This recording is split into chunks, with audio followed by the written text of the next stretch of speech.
मेरे पीछे जो सीना ताने आपको एक बिल्डिंग नज़र आ रही होगी, वो बिल्डिंग अब क्षतिग्रस्त है। क्षतिग्रस्त है 9 लोगों की लाश को लेकर, उस आग को लेकर जो कि आपको 2 और 3 मई की दरमियानी रात के ठीक 3:45 से 3 मिनट के 50 मिनट के बीच नज़र आई थी, क्योंकि तुरंत उसके बाद फायर ब्रिगेड ने मोर्चा संभालते हुए आग बुझाने की कोशिश की। लेकिन इसी दरमियान यहाँ पर 9 लोगों की दर्दनाक मौत हो गई, जिसमें कि 4 महिलाएँ, 4 पुरुष शामिल रहे, एक 1.5 साल का मासूम भी था और इन सब के सिर्फ कंकाल बरामद हुए हैं। स्थानीय विधायक संजय गोयल यहाँ पर पहुँचे, उनके साथ पार्षद पंकज लूथरा भी थे। उन दोनों का साफ कहना है, जब उन्होंने बिल्डिंग में जाकर हालात जानने की कोशिश की, दर्द समझने की कोशिश की, तो उनको लाशों के ढेर में सिर्फ कंकाल नजर आए। सीढ़ियों पर कंकाल मिले। आप समझ सकते हैं, सीढ़ियों पर कंकाल मिल रहे हैं तो लोग अपनी जान बचाने के लिए हर एक कोशिश करने की प्रयत्न में होंगे, हर एक कोशिश उन्होंने की होगी, पर आग इतनी भयानक थी, इतनी तेज़ थी कि वो खुद को बचा ना पाए और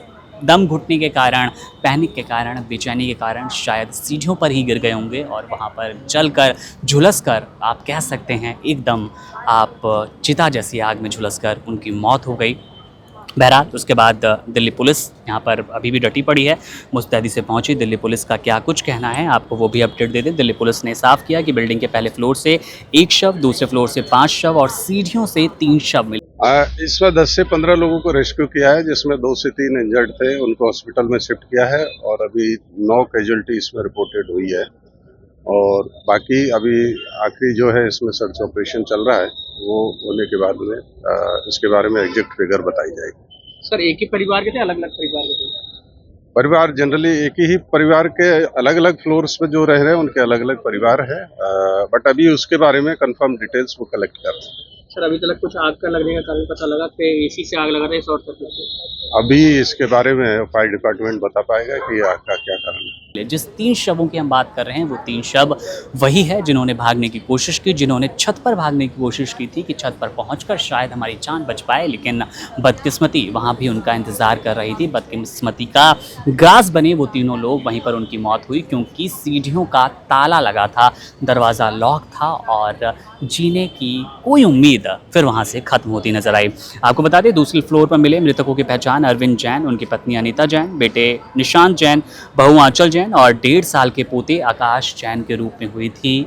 आपको फिर बता दें कि एक 1.5 साल के बच्चे की भी इस हादसे में मौत हुई है। तीसरे फ्लोर की अगर बात करें तो वहाँ पर नितिन जैन, उनकी पत्नी शैले जैन और बेटे सम्यक जैन 25 वर्ष मृत पाए गए थे। इन सब की लाशें निकाल ली गई है, इन सब के शव धीरे धीरे परिजनों को सौंपे जा रहे हैं, लेकिन उससे पहले ठीक उनका पोस्टमार्टम होना है। पोस्टमार्टम होना और ज़रूरी हो जाता है क्योंकि जिस कदर हालात बदतर नज़र आ रहे थे, लाशों पे ना कपड़े, ना उनके कोई भी कह सकते हैं आप, हर एक अंग जला हुआ पाया गया। इतनी भयावह तस्वीरें थी। अभी हम सुबह से वन इंडिया यहाँ मौजूद है, लगातार हमने देखा लाशों को किस तरह से निकाला गया, टुकड़ों में निकाला गया है और तमाम नेताओं का भी बार बार यही कहना है। इसके पीछे वजह साफ है कि आग बेशक 5 से 10 मिनट के भीतर फायर ब्रिगेड पहुंची थी, उस आग को बुझा लिया गया, लेकिन सभी लोग सो रहे थे। जब आधी रात की बात आती है 3 से 4 बजे के वक्त की, तो वहाँ पर लोग अपनी गहरी नींद में होते हैं और वहाँ से उठ पाना, अचानक आपके इर्द गिर्द आप आग देखें, भाग पाना, क्योंकि छोटे बच्चे थे, बुजुर्ग महिलाएं थी, तो उनका दम घुटा और इस तरह से वो मौत का ग्रास बन गई।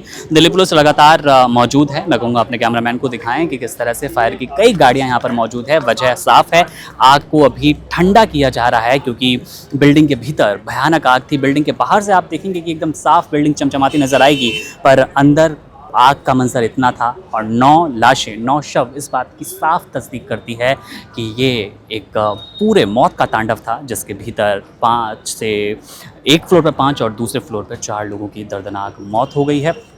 इससे ठीक पहले भी इसी तरह का मंजर हमने देखा था गाज़ियाबाद की वो ग्रीन एवेन्यू सोसाइटी, जहाँ पर एक 8 से 10 मंजिलों में आग लगी थी और वहाँ पर भी लोगों ने जैसे तैसे भागकर अपनी जान बचाई थी। वहाँ पर मौतों के आंकड़े तो नज़र नहीं आए थे, लेकिन हादसा वो भी भयानक था। सोचने में मजबूर करता है कि अगर आप इतने खास, इतने पॉश इलाकों में रहते हैं तो वहाँ पर भी क्या आपकी सुरक्षा की कोई गारंटी है।